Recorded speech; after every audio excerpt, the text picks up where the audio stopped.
Mga kwento ng lagim.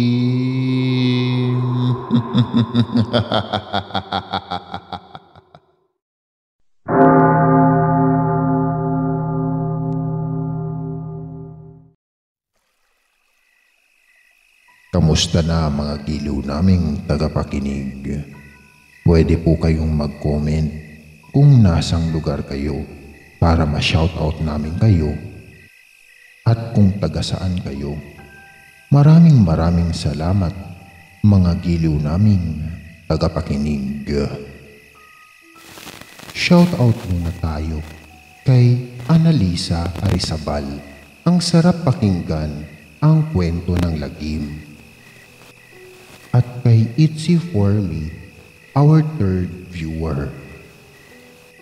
At syempre, kay user GP1 Go6Y7B, excited na sa part 2. At syempre, kay Aris Galyeso 5195, Minda Gonzales from Gumaca, Quezon, pa-shoutout po. Samantala, habang nililibang ni Armina ang kanyang sarili, habang kasama ang mga kaibigan nitong lambana, ay naisipan ng dalaga sa mga kaibigan nito ang tungkol sa balon.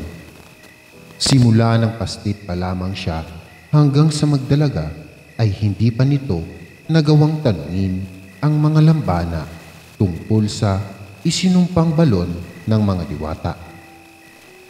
Ngunit nagulat na lang si Armina nang sabihin ng lambana na hindi naman isinumpa ang balon, bagkus salamin ito ng hinaharap. Sino man ang manalamin sa tubig ng mahiwagang balon ay magkakaroon ng pagkakataon na malaman at makita ang hinaharap, at may kakayahan rin ng balon na tuparin ang simpleng hiling ng isang nilalang. Dahil sa nalaman ni Armina, ay napagtanto niya na nagsisinungaling ang kanyang tumatayong pangalawang magulang, dahil hindi naman isinumpa ang balon na sinasabi ng ina nitong si Amalia. At dahil hindi pa nakakarating sa dulo ng hardin ng dalaga, lalo na't malawak ito, ay nakiusap siya sa mga kaibigan niyang lambana na dalhin siya ng mga ito sa mahiwagang balon. Namangha na lang si Armina nang bumungad sa kanya ang mahiwagang sagradong balon na napapalibutan ng mga makikintab na hiyas. Marami ring nakapaligid na mga halamang bulaklak at dinadapuan ng makukulay na paru-paro. Lumapit ang dalaga sa balon at nanalamin sa tubig. Ngunit wala naman siyang nakikitang imahe na nangyari sa hinaharap, kaya't naisipan ng dalaga na kausapin at tanungin ang mahiwagang balon. Salamin, nais kong malaman kung buhay pa ang mga magulang ko. Tanong ng dalaga sa balon, at muli nitong napagtanto kung bakit ito tinawag na salamin ng hinaharap, dahil malinaw na nakikita ni Armina ang sarili niya sa malinaw na tubig. Namilog na lang ang mga mata ng dalaga nang ipakita sa kanya ng mahiwagang balon ang dinadanas na pasakit ng kanyang mga magulang sa kamay ng mga banyagang sundalo. Para silang mga hayop na nakabilanggo at natatalian ang mga leeg ng lubid na parang mga baboy. Madudungis ang katawan ng kanyang mga magulang at punit na rin ang mga kasuotan. Pinakita rin sa ibabaw ng tubig sa balon ang ilang bihag na kababaihan na ginagahasa ng mga sundalo, habang ang iba naman ay unti-unting pinahihirapan hanggang sa bawian ng buhay. Ngunit nagulangtang na lang si Armina nang ipakita ng balon ang napakaraming halimaw na lumilipad sa himpapawid, habang ang iba ay nilalantakan ang katawan ng tao. At dumating sa punto na pinakita muli ng mahiwagang balon ang kanyang ama't ina na kinakain ng mga berbalang. At mangyayari ito sa hinaharap na bahagi na rin ng kanyang kapalaran na kailangan niyang baguhin. Bumuhos ang mga luha sa mata ni Armina nang makitang nagdurusa ang kanyang mga magulang. Nais niya itong tulungan at maitakas sa kamay ng mga banyagang sundalo. Ngunit hindi sapat ang kanyang lakas para labanan ang mga ito. Lalo na hindi lang sundalo ang maaari niyang makaharap, kundi pati na rin mga halimaw na naninirahan sa mundo ng mga mortal. Muling kinakausap ni Armina ang salamin kung paano makakapunta sa kinaroroonan ng kanyang mga magulang. Hiniling din ng dalaga sa mahiwagang balon na bigyan siya ng lakas at kapangyarihan upang labanan ang mga mananakop. Nagulantang na lang ang dalaga nang may lumabas na tinig sa mahiwagang balon at sinabi nito na wala na itong kakayahan na bigyan ng dalaga ng kapangyarihan.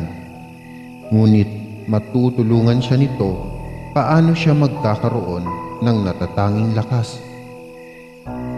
Binanggit ng mahiwagang tinig sa balon na tumungo si Armina sa isang sagradong kuweba na pinamamahayan ng isang mapanlinlang na nilalang sa dimensyon ng mga goblin, at oras na makapasa siya sa mga pagsubok ay bibigyan siya ng tagapagbantay ng lagusan ng kuweba ng mga goblin ng isang makapangyarihang itim na bato na galing sa puting paniki na nananahan sa loob ng yugib.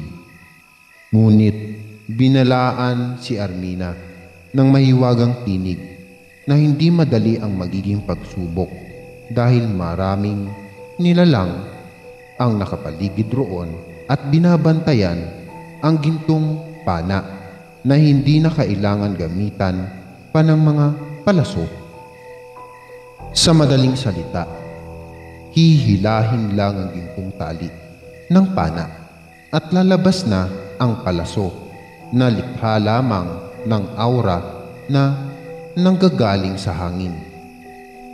At dahil determinado na iligtas ni Armina ang kanyang mga magulang na muling makita at mahagkan, ay buo na ang pasya nito na tumungo sa kabilang dimensyon sa mundo ng mga goblin. Humiling muli ang dalaga sa mahiwagang balon na bigyan siya ng lagusan patungo sa dimensyon sa kabilang bahagi ng mundo. Hindi na mahalaga sa dalaga kung magalit man sa kanya ang ina nitong si Amalia. Isang itim na lagusan ang biglang nabuo sa harapan ni Armina. Walang alinlangan na pumasok ang dalaga, ngunit pinigilan siya ng kanyang mga kaibigang lambana. Ngunit buo na ang pasya ng dalaga at sinabihan nito ang mga kaibigan na huwag ipapaalam sa kanyang ina ang kanyang gagawin. Nang makapasok ang dalaga sa itim na lagusan, ay bigla itong naglaho. Hinigop siya ng kakaibang aura at wala siyang naaninag na liwanag.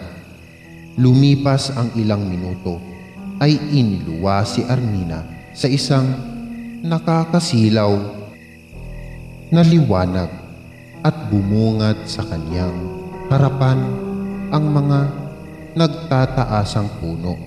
Nakakaiba ang hulma at may nakadapong malalaking paniki sa sanga na kasing laki ng mga tao.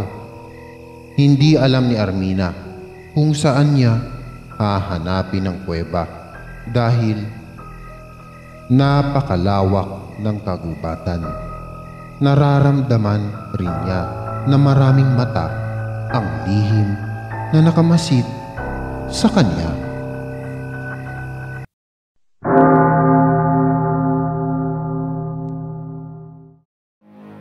Maraming salamat mga giliw naming tagapakinig.